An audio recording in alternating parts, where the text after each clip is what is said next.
దేవుని ఆయనను ఘనపరిచే వారిని ఆయన ఏం చేస్తాడు?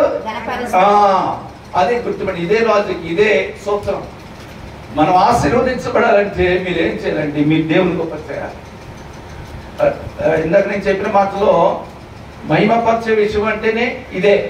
హానర్ అన్నా, గ్లోరియస్ గా ఆయనను మహిమయుక్తంగా చేయటం అన్నా, ఘనపరచడం అన్నా, గొప్ప చేయటం అన్నా, ఇవన్నీ కూడా హెచ్చించడం అన్నా, అదంతా కూడా దీని గురించి సంబంధించిన విషయమే.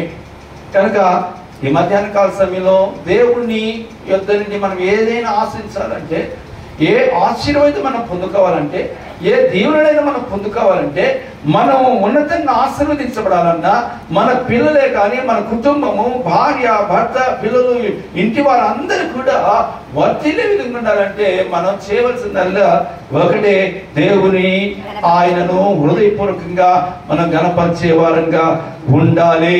ఆమేన్.